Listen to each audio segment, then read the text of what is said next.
As we continue to talk about the different components of the 4-2-5 defense, once again, I think the success we've had at Notre Dame and the success we had at Milford and the success we had at Berkeley High School running the G defense 4-2-5 defensive package has revolved around the concept that we fundamentally believe in fundamental techniques. We want our kids to play with great fundamentals, and we want our kids to play fast. We want to be great tacklers, and what we want to do is we want to teach our kids how to play the game with those fundamentals. Then we want to use those fundamentals in everything we do. We don't want to keep changing them on our players. So today we're going to move into the Spurs. We call them Spurs outside linebackers. We've named our kids Bear and Wolf. We've let our kids name it. Our kids in Berkeley named the outside linebacker Bear, and then our kids later tagged the opposite kid Wolf. So when we talk about our Spurs, we're going to work through our drill book. It's totally been reworked because the position of the Spurs changed more dramatically than any other position in our defense. When we talk about certain things in our drill book, we want to have common language. And when we teach our kids, we always want to have our kids to be perfectly aligned. Alignment and assignment is so important for us. The second thing is keys and reaction, our focus of the eye placement and the initial reaction of the defender. And then we'd have to talk about the skill set, the mandatory skills that must be taught and mastered to be successful in our defensive system. We believe in game-simulated drills. We set up our drills a specific way, and we want to create a common dialogue. At one time, the Bear and the Wolf were mirror players. However, during the last 5 years, the game's evolved tremendously, and therefore, they're different now. When selecting athletes, the Bear should be a better run player. Think a fluid linebacker. In our system, maybe a backer, a smaller backer, maybe a more athletic backer. But he needs to be a fluid linebacker. The Wolf, you want to think about a little bit more of a coverage type kid. Think of a free safety. And those are the type of kids we're looking for at those positions.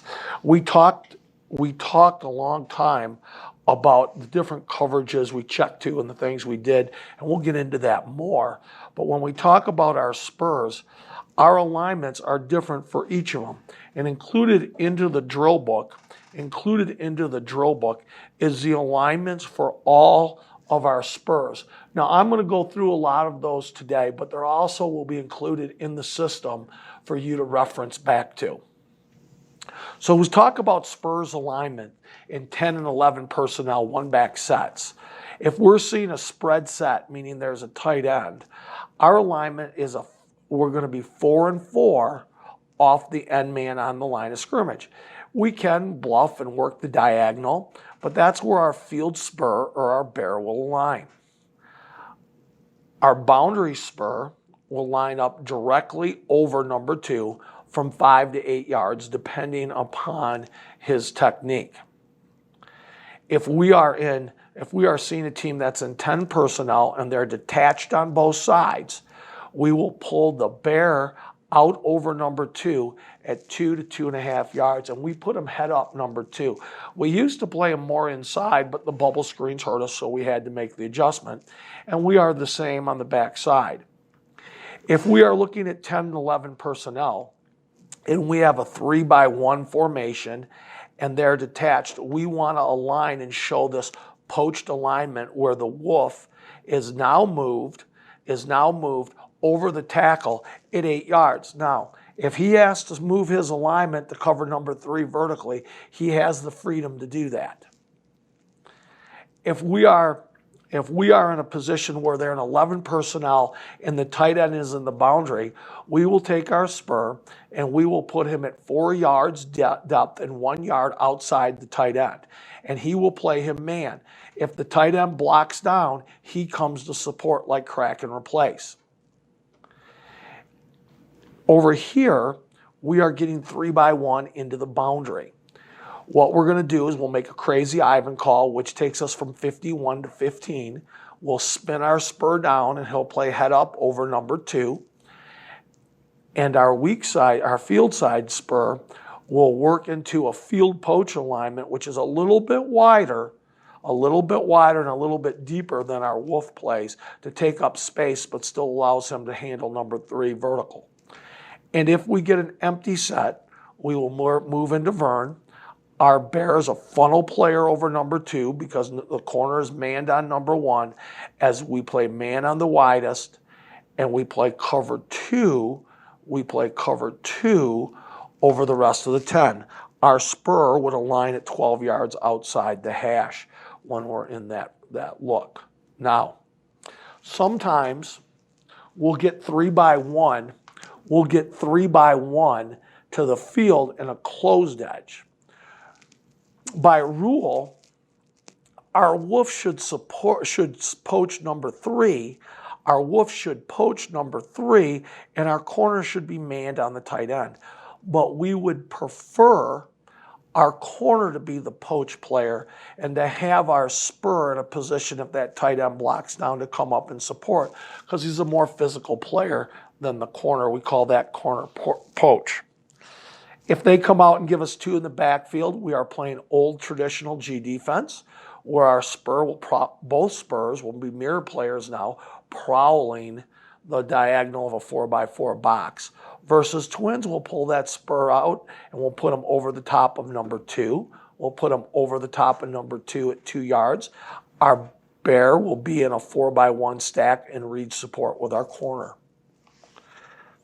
If we play a team that's in a full house offense with 3 in the backfield, we will take our spurs and put them in up alignment as tight as they can be to the line of scrimmage without being reached. And if we get a double wing alignment, we will take our inside foot and put it as tight as we can to the wing. The same rules as an up, where he can't get reached by the spur, but he's as tight as he can be at the line of scrimmage on both sides. Mirror players. So right here, you can see my spur. He's got his inside leg up. The closer you are to the line of scrimmage, the wider your base. He'll key, if he's on the line, he'll key the end man on the line of scrimmage to the near back. In our drills we run, what we do is we have a tight end and we have an end man on the line of scrimmage and we start teaching it base defense and then we work out. All right, when we set up the drill, okay, use trash can or spacers for the offensive line. The spurs will serve as the tight ends and the tackles and the running backs. The coach may play quarterback. Always use your script cards. Always use your script cards. Pre-snap, the spur must identify the formation in a perfect stance and make the proper formation alignment. We force the spur to make the support call with both his hands and his eyes and his mouth. If we're an easy support, he takes his outside hand, he puts it up in the air, and he makes an easy call. He communicates and he talks. He keys the end man on the line of scrimmage, and if the end man in line of scrimmage is engaged and the near back is attacking, it's a lead play. And what we want to do in the post snap is we want to attack the lead and strike them with a hard edge. I want to make this perfectly clear. When we take on a lead back, maybe you're getting stretched with a sniffer or something like that, or maybe you're getting a king or a queen set. If somebody's coming from the backfield to block you, we want to strike that person. We call it creating a hard edge. In the old days, we used to see it all the time. Our kids still take great pride in the fact if you lead block on us, we're going to attack you. Okay? If we're going to take 4/5 of our body and put it on 4/5 of your body on the angle of your lead. If the end man on the line of scrimmage engages my 7 technique or the tackle and the near back is away, the flow is away. So our spur will fold at 4 yards, attack the backside A, and look for counter, reverse, and boot. If the end man on the line of scrimmage were to release or a hi-hat set, he would buzz the flat and match 1 and run with the wheel. So as we set up the drill, the tight end is down. Make sure that tight end frames in on that trash can. We attack and we fit and we fold. All right. Now over here, he is down. He's blocking the end man on the line of scrimmage, and the near back starts to go away. So we fold. And now if they're running the counter, we have 2 fold players. If the tight end releases, he buzzes the flat. I like the squeeze and fold drill. They're the foundation of our spurs. okay? And all we do is we run the same drill with both players. You can start individually, and then you can go to 2 players, and you run the exact same drills. How do you make it better? Put your free safety in the drill and add the bootleg. All right, integrate that free safety and add the bootleg. Customize the drill to what your opponents are going to do. I think it's important you teach your kids read support. If you get a closed edge and they come and you may, let me rephrase it, you get a closed edge, we play read support. And what that means is the spur from the stack in the corner, who is over the top of number 1 at 7 yards, will key the tight end. If the tight end were to block down, the outside linebacker / spur will attack and spill. He wants to make this back bounce radically. When he bounces and the tight end blocks down, our corner gathers his feet just behind where the spur is, and he plays the bounce unblocked and makes the tackle. Now, if this tight end steps out, our spur makes a point and our corner plays pass. When we teach this, we use the same drill setup and we run plays where the tight end blocks down, the spur fits it with a hard edge, forces the ball to bounce, and the corner plays it. If the tight end were to arc, the spur establishes the point and the corner gets depth for pass. The spur must beat the arc block and establish a point 1 1/2 yards outside of the arc block with outside arm free, and the key is the heels across the line of scrimmage. The ball can never cross your face. Create a point and don't widen. You have to be a rock in the river. The corner plays a half read. If the tight end releases, if the tight end releases as they're reading them, our spur buzzes the flat and the corner gets depth. Our signals for easy support, arm up in the air, read support, hand flat with a twist. I think if you're going to play teams that are going to extend and run the ball out, you have to work at expanded run support. We do not see it from I formation anymore. What we do is we run this drill with power read, and it's the exact same thing. Our spur will establish a point, and when number 2 engages our spur, our free safety can be part of the alley. If the corner comes inside, we treat that as a crack block. He comes inside and he overlaps it. If he releases flat, our spur buzzes the flat and the free safety matches the curl. Now, I'm going to take you through some run drills that I think are outstanding. A lot of our drills are done in groups, and these are some of them. When we talk about stopping the run, a long time ago, I used to do this talk at the Glacier Clinics where we would talk about stopping the run all the time. And I would pick up tables and roll water down the tables to demonstrate how running backs run. And then, people stopped using a fullback and it sort of hurt my presentation. So I stopped that. Okay, but the fundamentals are the same. When people run the ball, somebody on your defense has to be responsible for stopping the direction of the ball.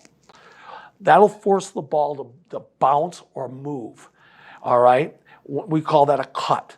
When the ball carrier cuts, somebody has to front the cut, and everybody else has to pursue with courageous discipline. So, as I take a look at power read, and I'm looking at 3 different sequences because we defend and teach fits by series, so they see the same looks. If we are playing power read, okay, how we're going to defend it, if this guy's an arc player, we're going to establish a point. We are going to squeeze and step down and play the inside half of the quarterback. Our linebacker will play the outside half of the quarterback. The free safety is the alley runner, and the spur is the support player. We have a fold player on the other side. So if they run counter, if we run power read, we have to run counter. And if they run power read and they run counter, they have to show the dump pass. So what we like to do is we like to teach them in sequence. You want to show them how the plays look alike, but what the keys are that make them different. And that's how we teach our kids to key and fit. Okay? So, sometimes you have to teach your kids to play multiple edges. All right? So this team runs power read, and we establish that we can defend it this way.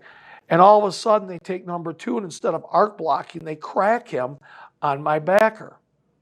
Well, what's that mean? Here, he creates a rock in the river. Here, he comes down. And when he comes down, we tell our spur to come off the edge and attack the arc of the tailback and force the speed sweep guy, into your body where the free safety can help fit. If they double team, our corner off a condensed edge has to play crack and replace, and we have to work our calls. You have to teach your kids how to fit it. Some of our passing game drills, what we want to do, make sure our kids align right, teach them the proper technique, win at the ball, go compete, and show great effort. I think this is one of the best drills we do, and we don't do enough of it. What we do is we teach our kids half-field skelly. And what we're going to do is over here on one side, we'll run robber coverage, and over here we'll run man coverage. And we want to work our disguise. And whenever we're running half-field skelly, we want to show the oversplit, because in the oversplit, which we'll talk about later, our kids will auto to 41, which is read coverage. All right, now, in the half-field drill, you want to run 51, so your poach player comes into effect, and then you have the one-on-one routes on the backside. When you do this drill, work the tailback into the boundary, so your Mike has to learn to play with leverage. These are the little coaching points of the drill. And then we do the same thing for 52, where we're playing 5 to the field and cover 2 to the boundary. Great emphasis on the Mike backer reading 2 and matching him. Over here, we'll play 52 and we'll oversplit it. We'll play cloud coverage into the boundary, and we'll play read coverage to the field. When they go 3 by 1, what we want to work on hard at half-field coverage is the funnel technique used by the bear. It's what we teach our corners on the other side. We teach the funnel technique in the half coverage, and this is half of these 10, not half of the field, and having the backer match it. Make sure we put our tailback to the boundary so our Mike also has that threat as we work cloud to the boundary. We want to integrate checks into the half field coverages. Over here is Crazy Ivan. And you know what we want to do? We want to make sure we get our spur to have to poach. Then when we come back to the field side, what are we working on? We're working on the toughest man routes that our corner is going to have to face. When they go empty, we're back to Vern, 21 personnel. We're playing 5. And what we want to do is force our kids to play those drills. Now, I think Team Skelly is the best drill we run. I think it helps our team more than anything else. What Team Skelly is with our Spurs and with our team, and we'll talk about this a couple times, I'm sure, is we execute a lot of 6-man zone pressures. And in 6-man zone pressures, all right, we want to really work on 4 routes that hurt us a lot or we have to defend. 4 verticals, bubble screens in the quick game. What we're looking for, this is a zone pressure blitz drill. We want great takeoff and assignment. We want to be perfect in blitz. We want to teach our kids how to be the magic droppers and protect the seams. We want perfect fits on the quick and the bubbles, and we want to teach our kids to punch out to empty. The key to this drill, especially for our linemen and inside linebackers, is the transition from blitz to pursuit. You must be a factor in quick and bubble screen. Our Spurs are usually our magic droppers in six-man pressures. What they have to do is magic droppers, because we are going to bring six, and we are going to be three deep and two under. Okay? The number one thing we teach our kids is what are the routes in scouting report when they see pressure? What are their hot routes? What are those internal routes? We want them to always think seam, curl, flat. And what happens is this. What we want to do with a six-man zone pressure is when the quarterback drops, we want to take away his first option. All eyes on the quarterback. Where his eyes go, that's where the magic droppers start to work. Trust your eyes, okay? Trust your eyes to pull you to the route. And here's what I think is really important. When you are the magic dropper, okay, you got to make sure you know what you're trying to take away. And when you do that, trust your teammates to get home before he's got a second option. Whenever we run a six-man zone pressure, a six-man zone pressure becomes a five-man zone pressure versus empty. If we're running torpedoes or blades, we punch out the bang. We call it punching out, all right? And when we run an A and B stunt inside the linebacker, inside the number three, the inside linebacker will leverage number three. So here we are. We're working Team Skelly. And right here, we're going to run backer blade. We're going to bank the backside backer. We're going to be three deep. We're going to be two under. I'd like my corners to press. We'll talk about that later. Okay? And here's what happens. This is huge. Okay? When that ball is thrown out, we have to teach our corner to come up and fit from the outside. We got to teach our backer to drive the point. Our free safety fits in between. And here's where we have to win. We have to win here on the blitz. As that ball's thrown, everybody turns and sprints. There's no walking here. This is a sprint because we got to make sure that if we get this fit right, help is coming. Help is coming. The other route we show is four verticals. We got to jam that seam, and we're going to carry that for a while. We're going to carry that for a while. We're showing man, we're bailing, we're getting in the middle of the field. Where are we dangered? We're dangered here. That's why we carry them. They're skiff players, seam, curl, flat. And then we always throw our own quick routes at people, and we throw spacing. And you know what? We got to match up the inside receiver routes. If they want to get it out here, fine. But his first read's here. We're going to take that away with our magic dropper. We're going to take the mini curl away with the magic dropper, and we're going to force the ball to be thrown wide. Hopefully it gets home before then. And those are the routes we work on. And what do we want to do? We got to turn and run. We got to turn and run. Okay? Now, we don't use this too much anymore, and we don't use it too much anymore because we don't run a lot of we don't bring our Spurs and blitz like we used to. We still run Psycho, so I want to talk about this. Psycho is an edge stunt where our spur comes under, flow comes to him, he spills and knocks it out. If you're on the opposite side and you get flow away, you attack and then you gather, and if they run bootleg, you need to make the tackle. The key is to hit me a single here. Don't go for the fence. Make sure you make the tackle. All right? Some things I want to talk to you about, I call them blitz helpers. When you blitz, hit it with momentum. Time the blitz if you can. Strike the opponent. You don't get to go free always, but strike the opponent beneath the pads and execute. Okay, expect to be blocked, and have momentum and beat them with force. Okay, now, I'm not going to spend a lot of time talking about green dog coverage because I talked about it with the linebackers, and we don't do a ton of it. Green dog coverage means you're going to sprint to coverage. You're going to sprint to coverage. And the one thing it does do is it gets us going towards the run. We don't green dog a lot with our Spurs anymore. Now, I'm going to talk tackling as a total unit later on. I appreciate your time as I work through the fundamentals. The fundamentals are the key to our defense. Thank you.